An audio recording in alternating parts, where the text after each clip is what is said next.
All right, welcome everybody. This is the first episode of the betgpt podcast. I'm your co-host here, Matt Coiner, and my friend here, Austin Slade. Austin, you want to do a quick little introduction? Sure. This is something we've talked about doing for a lot of years. Our fans have been begging us to start a pod. So here we are. It's a great time to start a pod. It's the end of summer, and our pride and joy football is around the corner. I'd love to do pods where all we do is just talk about my favorite teams, my Chicago teams, and my alma mater, the University of Iowa. But let's be honest for a second. That's not what anybody wants to hear. I think we're going to get more into more of a national flavor and more broad topics than just local sports. I like what you're saying with the national flavor. Yeah, we have like our expertises. Like I'm basically a Cleveland Browns insider. I can talk a little bit about maybe the Golden State Warriors because I'm biased towards them. But at the end of the day, we're going to be talking about anything and everything. It's what the listeners want to hear. We'll plug our email at the end of this. So if you want to send us some topics you want us to discuss, we're happy to do that. But as you mentioned earlier, you said the fans have been clamoring for this. And there's been so many instances where we have these conversations and our friends are like, you guys should have recorded that. That would have been great. Well, we listened, we're doing it. And so let's just hop straight into it. It's wait. Can we do a quick plug to our Twitters? You can find us on Twitter at MattCoiner23 and also at Honcho, Mike. That is Honcho, COMMA Mike. All right, now we're ready. There goes your anonymous Twitter. Okay. Yeah. Okay. Whatever. All right. So we're going to talk a little about everybody's least favorite sport, the NBA, where they don't try at all until the last 2 months of the year. Basically, we can give you a list of some notable deals, but we're really here just to talk a little bit of trash about how incompetent some of these front offices are.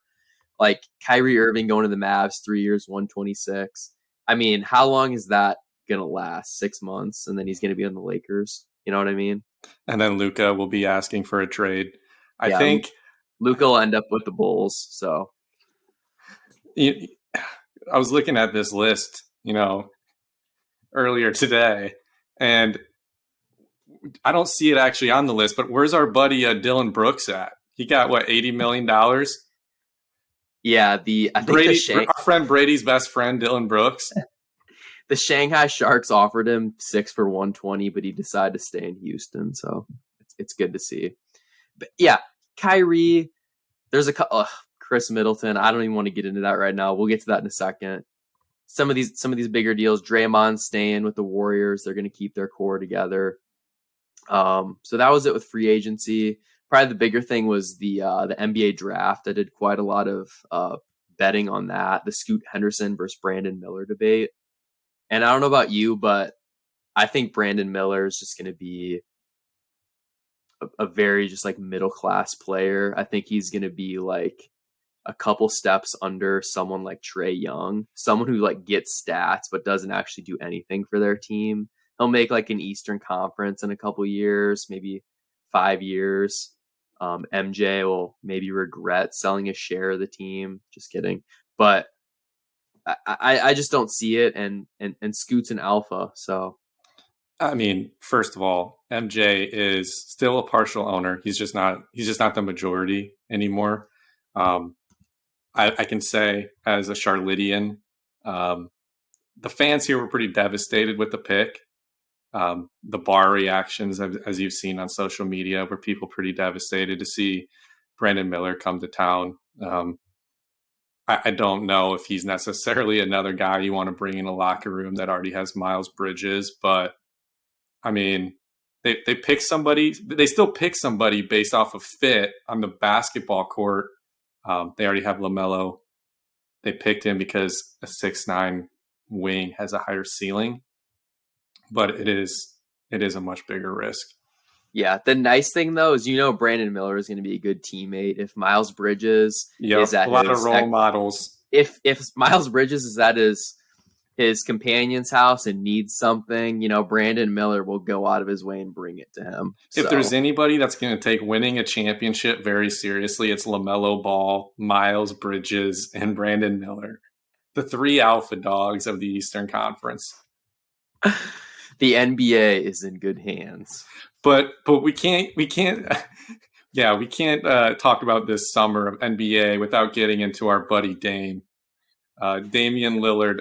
I wouldn't have any problems with him if we didn't do this every summer. I think we hear more about him in the summer than we do during the actual regular season. And maybe I think I want to backtrack when I said I wouldn't have any problems with him if it weren't for having to do this every summer. I think my beef with Damian Lillard really started when that top 75 players in the last 75 years crap came out, and he was on the list. And I'm sorry, but I don't think he's probably borderline. But this was 2-3 years ago. I mean, he was over Dwight Howard and some others that I felt were snubbed. So that's where some of it starts. But it's just the constant complaining.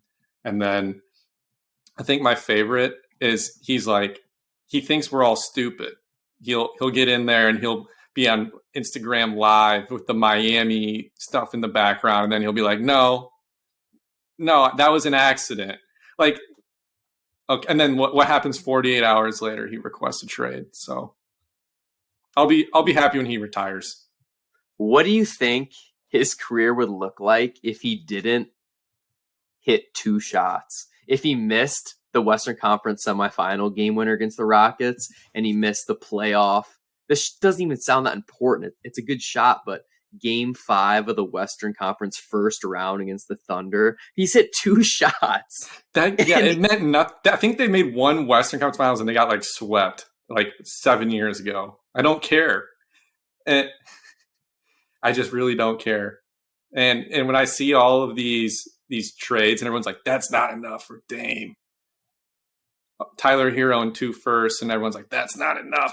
The dude's 34 years old. Hack, can you confirm that for me? Is he 34 years old?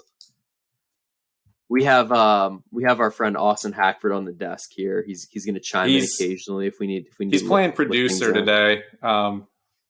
He's going to do some fact checking for us in the background, Tony Reali style. Yeah. While he's looking that up, I will also fact check you. Didn't Dame make the Western Conference Finals 2 years ago and got destroyed by the Warriors? That was only 2 years ago. I think so. I don't know. See, this is why we need a fact check. I think.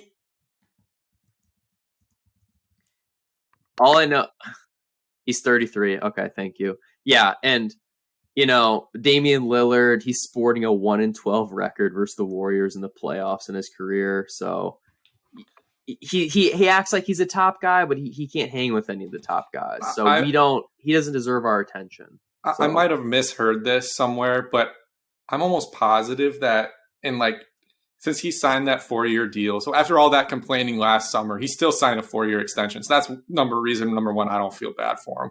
He took the money instead of the freedom. He wants his cake and to eat it too. But also, I think he's going to make $60 million in 2 years. Hack, I need you to confirm this. Track it for me. I already have it pulled up. It's 4 years for $176 million. He'll be on the books for 58 and 63 a couple years from now.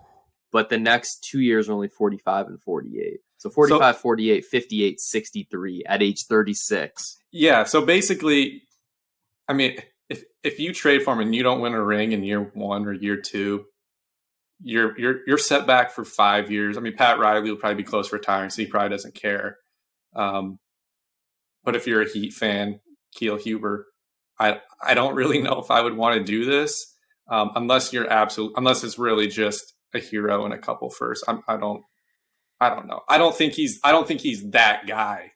You know what? The best part about this is going to be is if he does get traded to the Heat and they grant his wishes, he's going to come back at age 37 as an unrestricted free agent, and he's going to re-sign with with the Trailblazers and be like, it was always Portland. I'll sign for the vet minimum. It's like, yeah, you can sign for the vet minimum when you have $240 million in your bank, dude.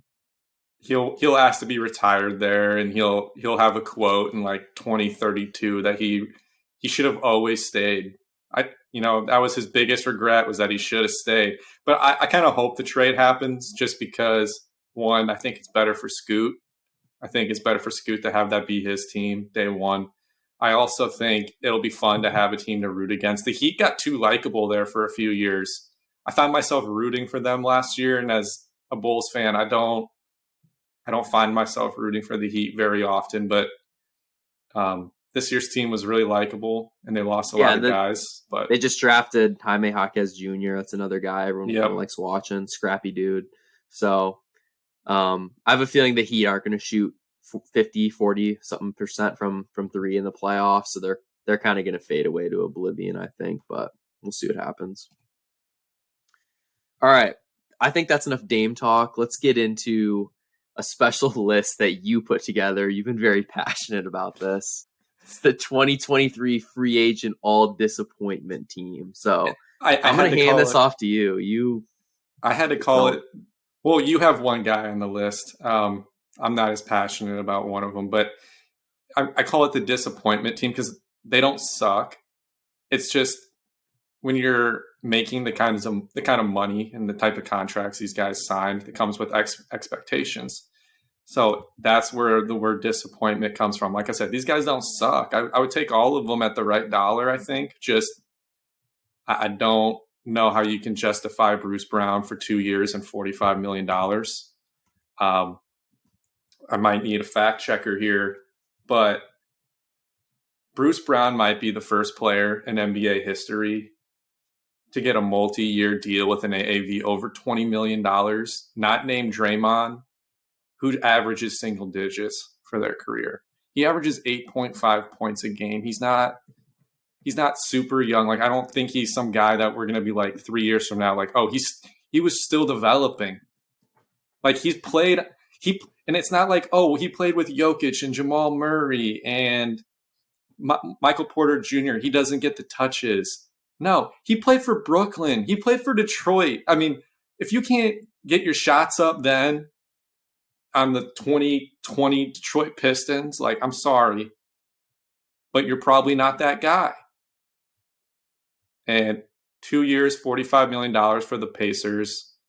I don't even know if I mentioned he's going to the Pacers. What's the plan?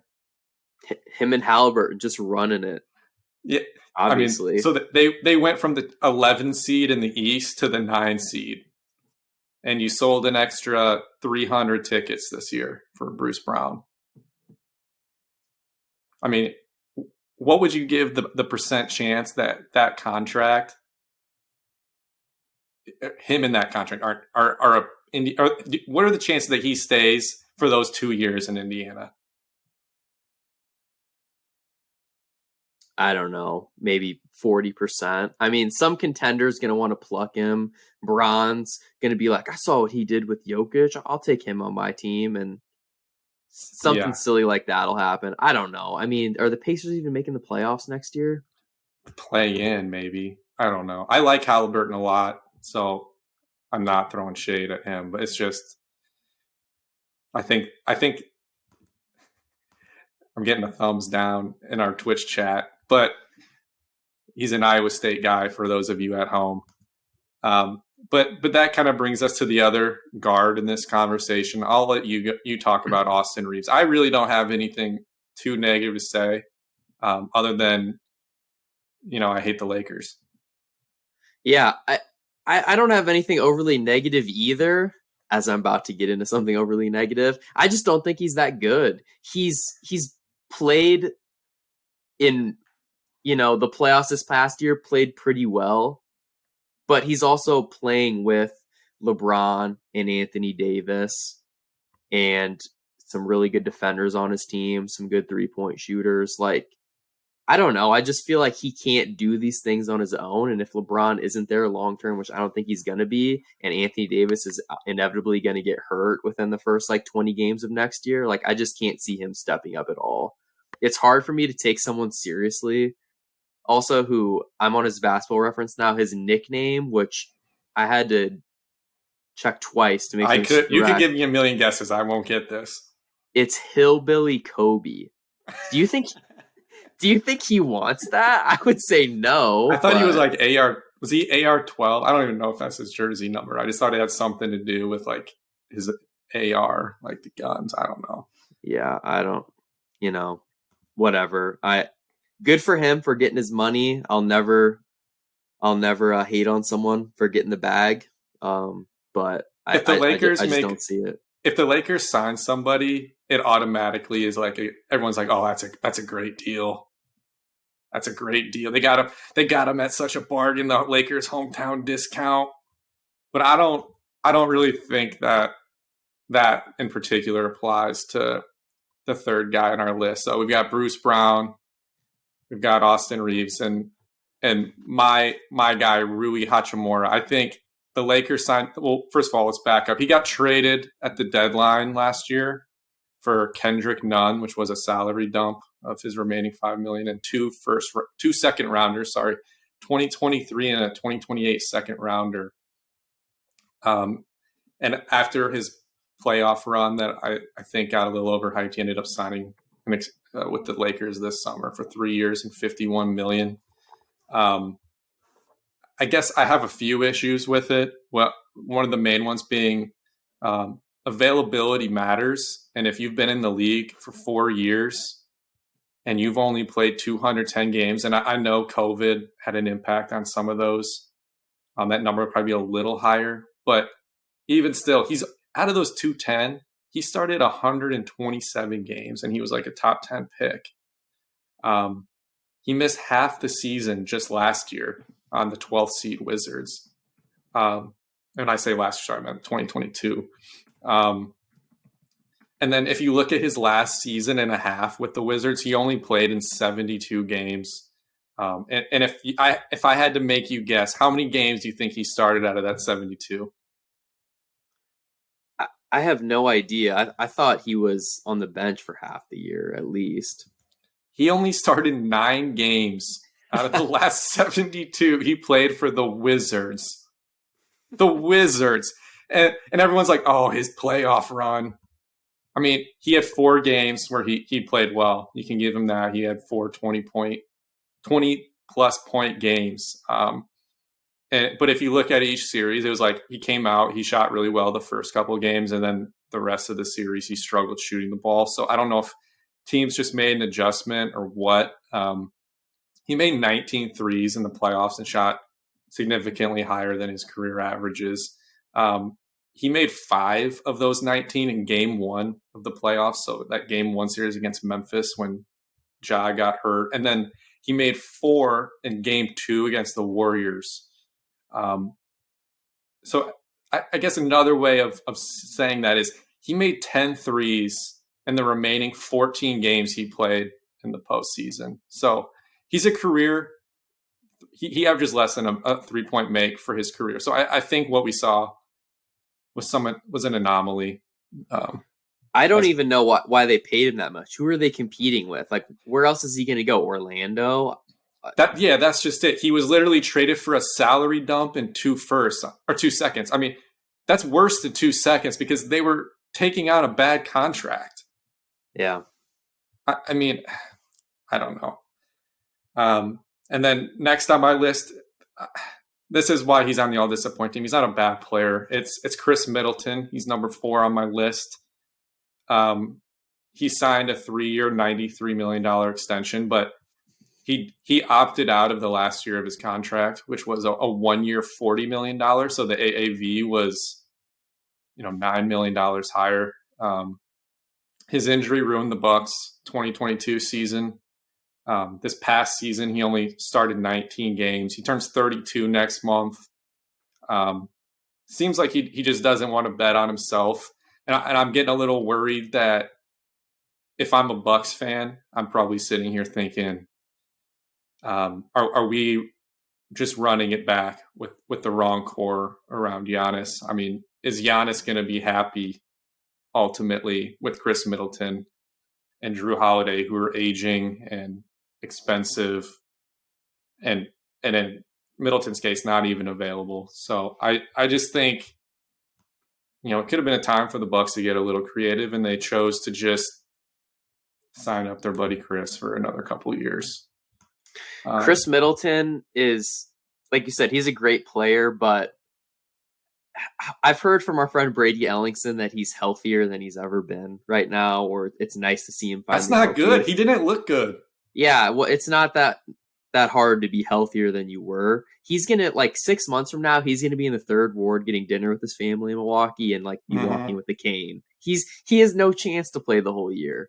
So it's the third ward. It'll break your heart, man. But let me tell you, speaking of the Bucks, Brook Lopez, 2 years, $48 million. I have another question for you. What could go wrong? You're doubling a guy's AAV at age 35.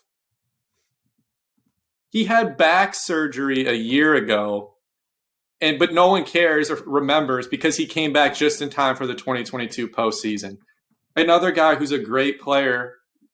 I shouldn't say he's a good player. You can look at Hancho Kama Mike's tweets. He's very supportive of Brook Lopez. He follows the Brook Lopez fan club.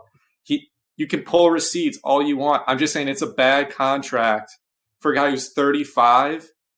And I think he was estimated like in the 3-year, $30 million range. You gave him 2 for 48. So he's making like all-star money, and you're asking him to do that at, 35 years old. Yeah, it's not going to end well. And I got a good laugh listening to the Bill Simmons podcast the other day because he was talking about how the clock's ticking for Bucks fans. They don't want to hear that, but it's true. Giannis is going to lose, in the Eastern Conference semifinals and maybe the conference finals if they get lucky or don't run into like the Celtics or someone earlier. And then it's going to be like, is he going to go to the Knicks? They need a star. Is the he Miami Heat? If they don't get Dame. Is he going to go down the road to the Chicago Bulls? Who's going to scoop him up? Maybe he wants to be the next Laker. I don't know. So I just with can't. Luka in Dallas. Yeah, I can't see it with the Bucks. I'm afraid the Bucks by 2026 are basically going to turn into the Portland Trailblazers. Yeah, they don't really have the assets to just keep reloading this thing. They traded a lot. They draft low because of success. That's, the price you pay for winning.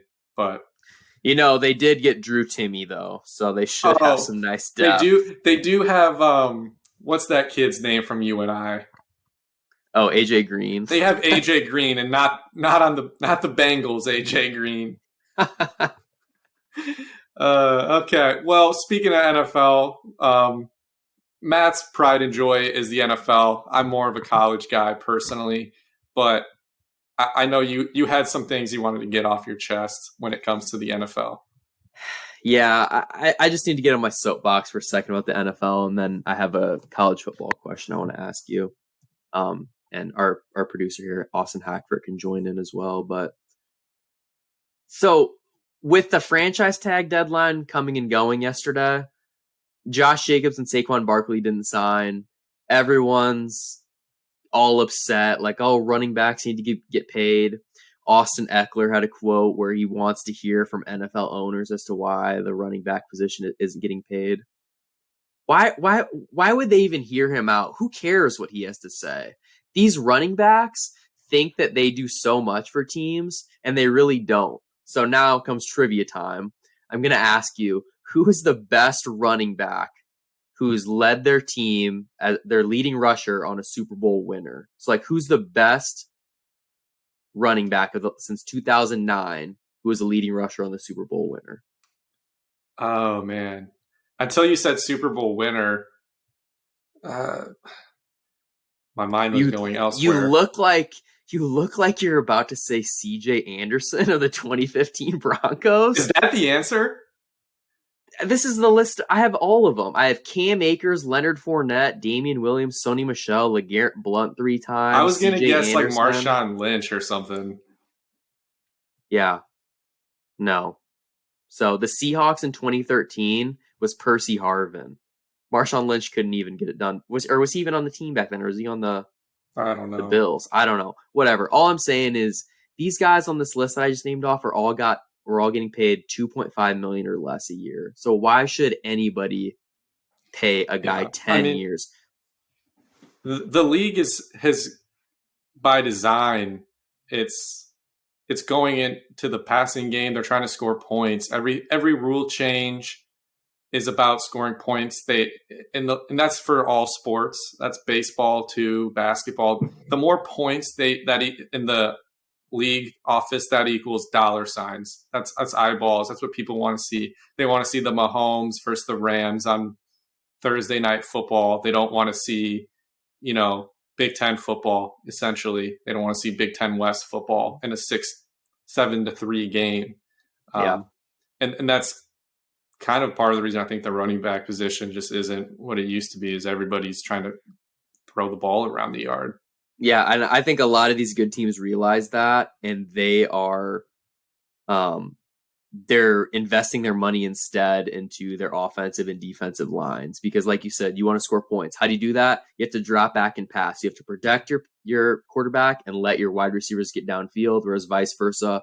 You need to rush the QB so your cornerbacks don't have to guard for as long. So the gap between the best running back in the world and the 35th best running back in the world, I just don't think is as drastic as the number 1 QB and the number 35 QB, or the number 1 defensive end and the number 50 defensive end. Like it's just athletically these days, a lot of these guys are probably pretty similar. And there's obviously a few outliers, like Derrick Henry, but for the most part, it's just the players are all pretty much going to be able to be successful behind a good offensive line. As a Cleveland Browns fan, I'm really happy we have Nick Chubb. There's a video surfacing of him squatting 6 plates today. It's like he's a beast. He's great, but he's not going to be young forever. So we have 2 or 3 years left of him, and then I do kind of feel bad. I do kind of feel bad for some of these high draft. Like I do feel a little bad for Saquon. And I also am going to feel a little bad for Bijan when these teams run them into the ground for all these years, and then they put a franchise tag on them, and then they kind of throw them out there, 7th year in the league, and they know those guys are never going to get the payday that they deserve, and they were underpaid for 6 years. It's kind of similar to some of these rookie deals for baseball, where it's like these guys are going to be so underpaid for 6 years, and then by the next thing you know, they're 32 and no one wants to pay them because they're looking at future production. And I get it. I wouldn't want to pay Saquon a lot. I wouldn't want to pay Bijan Robinson in 7 years a lot either. But something about those rookie deals or something needs tweaked to like shorten the time between like the drafting and that contract expiring, because those guys are just never going to get paid, and they're the ones who are getting beat up every Sunday. Yeah, I mean, I just don't feel bad. The franchise tag's $10 million. Just take it and play with it and show you deserve that long-term contract. And guess what? If you ball out and they still don't want to give it to you, they have no choice but to franchise tag you, or someone in the open market will pay you. So just focus on being healthy and working as hard as you can, and just you can get your money that way. Obviously, I'm not in that position. It's really easy for me to say that just sitting in my little podcasting seat right here, but I just don't really feel bad for running backs. And guess what? If you don't like it, turn yourself into a weapon. Christian McCaffrey is getting paid as a weapon, not as a running back. He can split out. He can catch passes. He can also block. He can do it all. And I mean, Saquon has shown spurts of that. Like Jacobs is a great runner, but I don't know. These guys they're not catching a ton of passes for me. Yeah, that's why I'm not that sad that David Montgomery is with the Lions. I mean, they even went and drafted a running back in the first round because he can't catch. The game's changed. Like I said, I love watching him run the football up the middle for 4 or 5 yards chunk, but you got to be able to catch the ball in this day and age. But this is a little off topic, switching positions. Have you guys watched any of Quarterback on Netflix? I haven't watched it. I've just heard about it. I It's saw pretty it was renewed good. for season 2. Yeah. Netflix did a good job. It's produced by Peyton Manning, but I was actually kind of impressed for it. I had low expectations. Usually that stuff's a little corny, um, but I'm actually surprised that like a lot of they let the camera crew go everywhere, and like they actually got some good footage. But I would recommend it. I won't spoil anything. But We I'm can less of a Kirk Cousins hater. That's all I'll say. we can do a review maybe a couple months from now once the listeners have all seen it. That'd be good. But shifting from the NFL topic, this is breaking news. We haven't really discussed this. I'm seeing that a University of Iowa football player, Noah Spence, is that his name? Who is Noah this guy? Shannon? Noah Shannon. Yeah, excuse me, some other nobody on the team. Noah Shannon, a 6th-year player for the Hawkeyes, is supposedly in trouble for gambling related He's being activities. investigated. Yeah. Why should we care about that if it's his 6th year? He hasn't done anything more than honorable mention all Big Ten. Why do we even care? He's started 27 consecutive games. He plays defensive tackle in the Big Ten. There's NFL guys winning that first and second team. I mean, I'm not going to sit here and say, "Oh, the season's done" if he doesn't play, or I don't think he will be done for the year. I'm more upset about the gambling fiasco in general and how that we don't have a solution yet. We haven't heard any outcomes for any of the teams in the state and any of the punishments. It's just, I don't know. It's been like 3 months. I know Hackford wants to chime in, so I'll turn the mic over to him. His face is just fuming. I don't know if I don't think his mic's working. His mic's not working. This is why this is the pilot episode. He's mouthing the words Noah Shannon is overrated. I agree. So there you have it. 2 votes to 1. That's your Iowa football preview. But yeah, no, we'll get into Iowa football. We'll do a deeper dive on that. Hackford will be back. In probably our second or third episode, we're going to preview all of college football. We'll talk Heisman. We'll talk conferences. This is a gambling pod. This is a gambling pod. There just really isn't that much to talk about on July 19th, gambling wise, unless you're just a complete degenerate and you're gambling like first 5 of MLB. And I mean, there is the British Open. I guess you could gamble on if you really wanted to. I mean, I have plays lined up for us, obviously, because I do enjoy. When is the British Open? It's tomorrow or overnight tonight. Yeah. Okay. So it's at Royal Liverpool. Shout out Liverpool, Nicholas Bear's favorite soccer team, who vastly underperformed this year. Yeah, future guest. So it's at Royal Liverpool. It's a par 71. They last played there in 2014. Do you know who finished top 3 back in 2014? Got any wild guesses? Tony Finau. That's correct. Are you serious? Oh.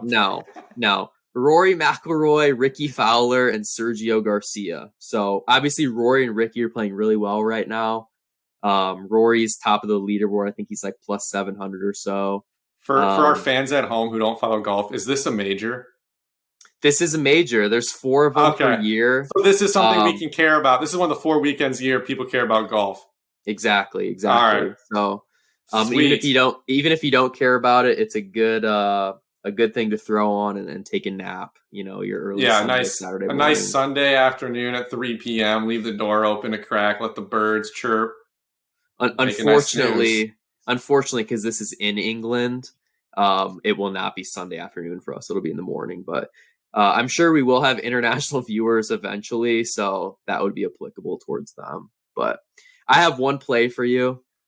Okay. I don't want to overthink it. There's a lot of big numbers on the board. Like Abraham Answer's 400 to 1 to win. I don't think he's going to win, but just the sheer fact of him being 400 to 1 is pretty insane. I'm kind of an advocate of playing a bunch of big numbers, throwing a few bucks on it, and then just live betting on Sunday and just hoping something hits. But what I want to get to is Scotty Scheffler top 10. It's minus 155 at FanDuel. Just to keep everything consistent for our podcast, I think we should use FanDuel odds since they're pretty readily available for everyone throughout the country. So in terms of his FanDuel odds, it's minus 155. And I pulled up his last like 8 tournaments here dating back to the Masters. He got 4th, 3rd, 2nd, 5th, 11th. He struggled, and 10th. So I'm perfectly comfortable laying the $1.55 on that. And honestly, the easiest way to get some listeners and kind of build up some trust between us and our listeners is to handing out some winners. So, throw a few bucks on it, throw $50 on it, whatever you're comfortable with. We obviously want everyone to bet responsibly, but shout out Tyler Ellingson. Yeah. So we are recommending these because we think it's going to win. We are not going to guarantee anything, but we just know that when we give out a play, we're not just giving it out to giving it out. We're researching it. We're crunching the numbers, and that play that we're recommending is Scotty Scheffler, top 10. So put $50 on it. Enjoy it. Monday morning, you'll have your money. Maybe take the boyfriend, girlfriend, husband, wife, whatever, out and get a steak dinner, grab a bottle of wine, and toast to betgpt because that's how you got that money. So, all right, and Hack wants us to let everyone know that he's in on Rory. He won the Scottish Open last. He won the Scottish Open last week. In case you only follow 4 weekends a year, he did win the Scottish Open last week. Last time he played there, he was top 3, like Quinter mentioned. So Rory, and you said Scotty Scheffler. So there you go, folks. That's, I mean, we gave off the 2 highest guys on the leaderboard, but I mean, those guys are both for a reason. Yeah, they're great iron players. It's not. I don't think we're going to see a lot of drivers this weekend. I know in the past Tiger Woods has played here, and he's basically just uses 2 iron the whole time. So I think we'll see a lot of that. The gusting of winds should be pretty interesting to see. I think it could get up to 20 miles per hour at some points. So these guys are really gonna have to dial it in and just try to get on the green and probably 2-putt and get their par and move on. So, man, as much as I love talking golf with you guys, I am really excited to talk football the next few episodes. This is like another language to me when you talk about anything outside of the 4 major tournaments. But I know next episode, or maybe it's the 3rd episode, we'll see. Depends on our guest schedules. We are going to get into some futures for college football. We're going to go through the Big Ten, the SEC, primarily because they're the only 2 conferences that at this point really matter. But we'll talk a little Big 12. Just, this isn't a Big 12 podcast. We like defense on this podcast. Yes, we do. We'll talk a little MLB trade deadline coming up. Once the trade deadline happens, I feel like you can actually talk about futures for the World Series. But until then, the rosters are they're too much of a work in progress. Hey, speaking of the MLB trade deadline, I figured I have this pulled up here. We'll end the show on this. I want you to predict where Cody Bellinger is getting traded to. This article came out at 4:22 Central Time today. And it's basically asking what's the best fit for Cody Bellinger. Some options are the Astros, Giants, Yankees, Phillies, Rangers, Brewers, Guardians. Where do you think he's going to end up? Yankees. You think he's going to the AL? I think he's going to the AL because the Yankees have just a ton of holes right now. Cody Bellinger is someone with thick skin. He does not. If you can play in LA and Chicago, you can play in New York. I could see the Phillies going for him too, just because he can play so many different positions. He can play all 3 outfield positions. He can obviously DH. He can play first. But Cody Bellinger's dad, in case you didn't know, in case you don't see it on Twitter every single day, Cody Bellinger's dad played for the Yankees. He grew up going to Yankee Stadium, so it'll be a nice little story for SportsCenter and ESPN to run. on August 2nd a million Did, times. did you know the Yankees are batting 230 this year, which is second worst in the MLB, only to the Oakland A's? They're on a 93 loss pace without Aaron Judge in the lineup. And you know me, I'm not a huge Judge guy, but that's the numbers don't lie. Yeah, and speaking of that, I do have another bet actually that you just reminded me of, because I personally placed this last week and I think you can still get a good number on it. So hop on your FanDuel, look up the Yankees to miss the playoff odds.